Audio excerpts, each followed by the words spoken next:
What's the big deal? Costco has a membership fee anyway, it's going to save us some money.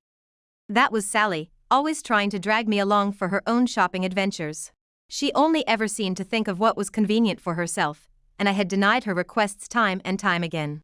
But she just keeps insisting it's no big deal, refusing to take no for an answer. In the end, she was ready to set a date, even though I hadn't agreed to go. So, when are we doing this? My husband chimed in, completely siding with Sally. I was shocked at his response. What are you thinking? It's Sally we're talking about. She's definitely going to make us pay again. Well, I plan on giving her a taste of her own medicine this time. It seemed like James had some kind of plan to deal with Sally's antics. He was planning some sort of revenge, but only if Sally behaved as selfishly as usual. I decided to go along with my husband's scheme. My name is Lily.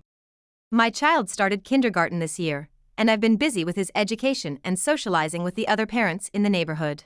Fortunately, most of the other moms are very kind, helping me with various things like advice about my child and parent-to-parent consultations. I also try to help out as much as I can, and I think I've managed to maintain a good relationship with them. Except for one mother friend. Her name is Sally. She always seems to need help from everyone around her, and despite referring to herself as a spoiled princess, she's hardly ever helped anyone in return. For example, when the moms make plans to go out for a meal, she'd often appear out of nowhere and join in. I wouldn't really mind that, but she frequently asked for bites of other people's food, and often subtly suggested that someone else pay for her meal, claiming that she didn't have much money on her. Other mothers who had experienced similar things had the same impression of her as I did.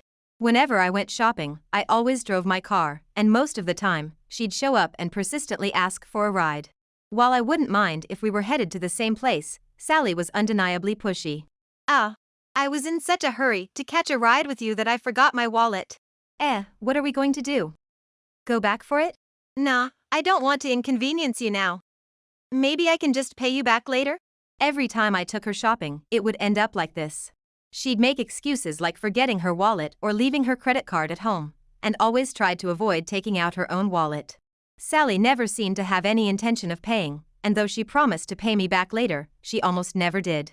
Even after I pressured her multiple times with the receipts, she kept evading, saying things like she didn't have any money now or to wait until her payday. When it comes to money, you're really strict, aren't you, Lily? She once said when I even went as far as involving her husband. While Sally's husband was a decent man and would apologize and pay me back, Sally herself showed no remorse and didn't seem to care at all. Some people might not think much of a few small shopping expenses, but if they piled up over the course of a month, it became a substantial amount of money. The stress of having to go to such lengths to get the money back each time we went shopping was building up. If only I could decline her request to go shopping in the first place, but Sally had a way of manipulating me using our kids. Our kids were good friends, and there were times when she would have them make plans to go shopping together before coming to ask me for permission. It was hard for me to refuse when she used our children as a bargaining chip, and I couldn't tell my little boy not to be friendly with his friend. While other mother friends encouraged me by saying they sympathized with my situation, it seemed that they too did not want to get involved with Sally and were somewhat keeping their distance. Hey, can you do the shopping instead? Huh? Why? That mom friend I mentioned before is so persistent. Well, you should just be firmly declined, shouldn't you? I finally confided in my husband about it, but he didn't take it seriously since he didn't know Sally's character. He said the kids are kids, and parents are parents, and I should stand up stronger. I was troubled on what to do. Then one day, my husband came home with an exhausted look. I asked if something happened at work and he told me that when he tried to go to work, he was caught by Sally. Oh, you're Lily's husband. Perfect timing, could you give me a ride to the station? She seemed to have called out to him when he was waiting at the traffic light. Sally asked for a favor, but she didn't seem to consider the possibility of him declining. She came out to the road and tried to open the passenger door repeatedly. When he refused, she yelled, "How could you?" and shouted his name several times on the road, trying to call him back. I can't believe she yelled that much on the street. That's what I told you, Sally is a handful. There's a limit to being a handful, right? After that, she even asked for the fare money. After that, he tried to shake her off once, but due to the traffic lights on his commute, he had a hard time. After dropping her off, he wondered where she was going to the station without enough money to buy a ticket. Unable to comprehend Sally's selfish actions, my husband was drained, and finally understood why I was complaining. What is she thinking, really? That's why I wanted you to do shopping with her instead of me. I bet she's just as insistent with me. My husband gave a helpless shrug and seemed to give up on Sally's actions. I was also troubled about what to do. Then one day, Sally came to me with this story. Hey, Lily, I've been wanting to go to Costco. Is that so? Do you want to go together? It's cheap and the cost performance is good. Wait, Sally, you go often? No, I'm not a member. With Sally's sudden proposal, I gave a vague response. Despite not being a member, Sally was quite knowledgeable about Costco and gave various recommendations. Our family was a member of Costco through my husband, and we would occasionally use the car to stock up, so of course, we knew about it. But that doesn't mean I was going to take Sally shopping with me. I was just hitting it off with her, thinking she was probably after my wallet. Hey, let's go. You're a member, right, Lily? I'm not a member. Oh, then your husband? That's fine too, and I want you to bring the car too. How do you know that? I got a ride in your husband's car the other day. I saw Costco's shopping bags there. At Sally's words, I involuntarily frowned. You know, you can't pay at Costco if you're not a member, right? So, please take care of the cashier. I'll pay you back later. You hardly ever pay me back when you say that, don't you? It's okay this time, right? Despite having no such inclination this time either, Sally, as usual, addressed my child. Can we go shopping together? To this, my son enthusiastically replies, Sure. So, then the kids can be watched by my husband, right? I haven't said we're going yet. Oh, come on. But it's fine, right? Costco has a membership fee, and it would really help me out. Unable to bear Sally, who only thinks about her own interests, I refused repeatedly. Even when I told her not to use my child to make promises, she was stubbornly indifferent, making any discussion impossible. Eventually, without even accepting her proposal, she began to make plans as if we were definitely going. What are you talking about? Ah, Lily's husband. We were just making a promise to go to Costco together. Oh, that's fine. When shall we do it? When my husband, who had come to pick me up, gave this absurd response to Sally, I couldn't believe my ears.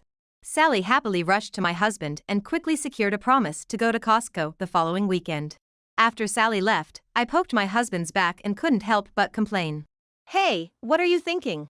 That's Sally we're talking about. I know. But she said she'd bring her own money, didn't she? That's definitely a lie. We're bound to get stuck with the bill. At that time, I planned to give her a taste of her own medicine. It seems that James had some idea about how to handle Sally's actions. Despite my concerns, I couldn't help but laugh when I heard his strategy. While it seemed like an outrageous payback, it only applied if Sally behaved as brazenly as usual.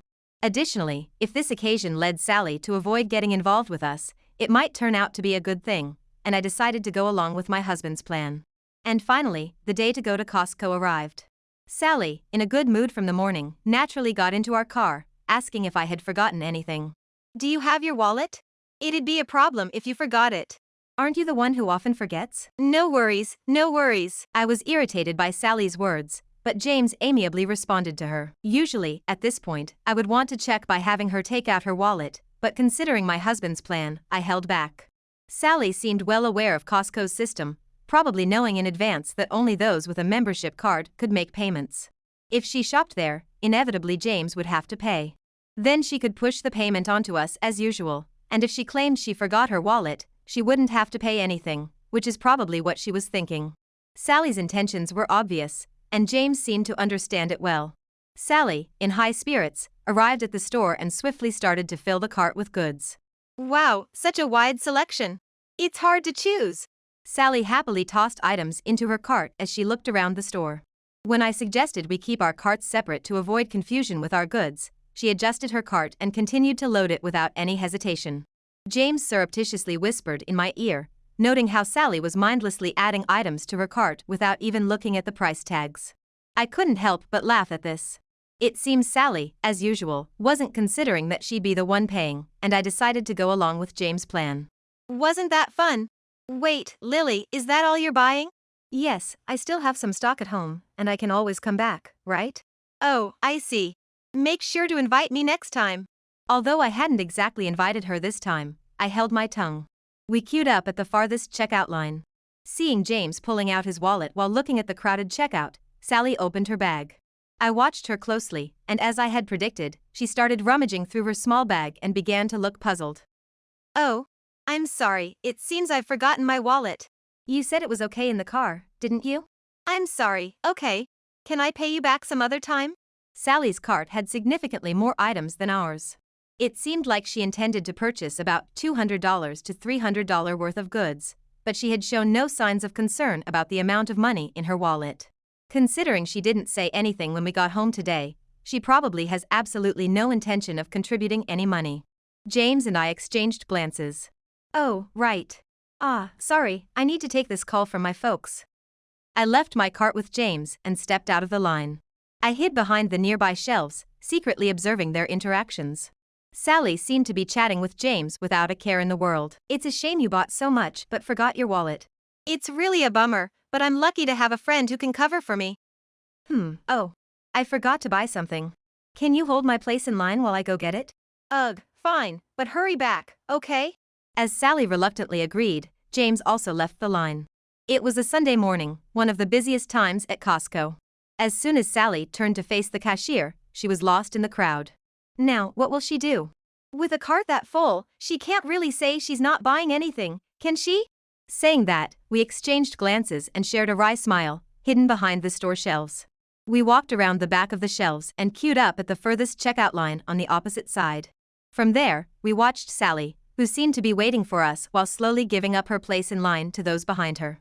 Given the crowded Sunday morning, with many people planning to grab lunch here as well, she wouldn't be able to spot us in line far away. We paid for our goods and left the store first. We got into the car and waited for a while. When I checked my phone to reveal the prank, there was a message from Sally. Hey, still not back. Come on, don't keep me waiting like this. I can't believe she could stand in line that long without her wallet. Why don't we just tell her the truth and ask her to come back to the car? Sounds good to me. Apparently, she was still waiting diligently, which made us all chuckle. I wondered what she was planning to do after putting all that stuff into the cart and then realizing that we didn't have enough money to pay for it all. With that thought, we told her we already finished up paying and went back to the car. As expected, an outraged call came in from Sally. Hey, wait a minute. What are you thinking?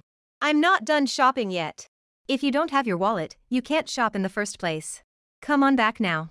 Don't make it impossible for me. Stop joking around, come back quickly and pay for this.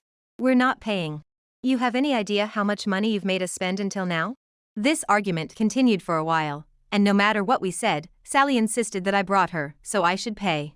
In the end, she even threatened to not go back home unless I paid, which made my husband James even more fed up than I was.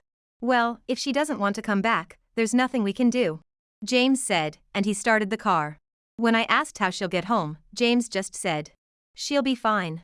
I bet she'll just force someone to give her a ride if it comes down to it." James said this with a laugh. Apparently, he was still holding a grudge about the time Sally had forced him to drive her to the station.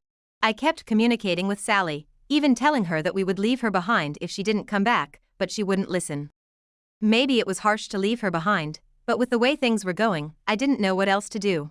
Knowing her, she'll figure something out, I thought as we left the store. The next day, Sally managed to get home by herself, taking the bus.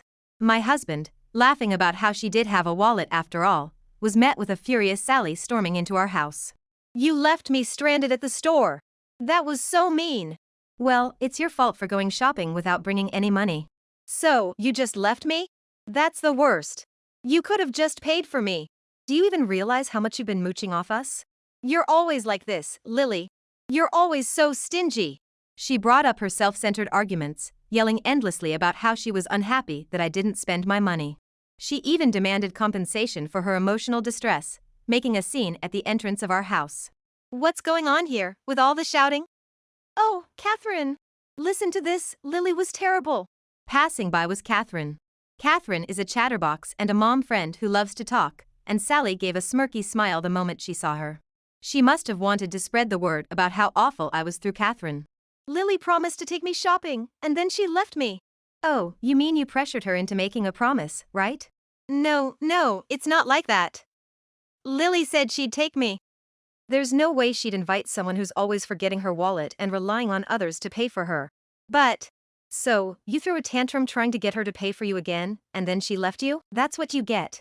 Catherine pointed out the truth of the matter contrary to the story Sally was trying to spread, and Sally was left speechless. I had anticipated that Sally might spread some rumors, so I had already discussed yesterday's events with Catherine under the pretense of consultation. On the flip side, Sally, who was lectured by Catherine, left with a bright red face. Catherine, while encouraging me saying it was a tough break, seemed a little amused. I'm sure she'll be telling others about what Sally has done from here on out. After that, Sally couldn't even correct the truth, and thanks to Catherine, her misdeeds quickly spread throughout the neighborhood. Sally tried to make some allies, but she seemed to be spreading unnecessary rumors herself, and it seemed like no one would help her. On the contrary, many people told her she got what she deserved and started to distance themselves from her even more. All of this is your fault. Although I thought I might have gone too far leaving her behind, Sally kept blaming me as usual. After a while, it seems she was severely scolded by her husband, and now she starts to run away as soon as she sees me. Since the people who were fed up with Sally's actions started to praise me for doing a good job, I'd like to think this issue is settled. Because of Sally's constant annoyance, I was distanced from many people, but now, this incident has brought us closer. We started going shopping together, but of course, we each pay for our own things and have built a balanced, good relationship of give and take.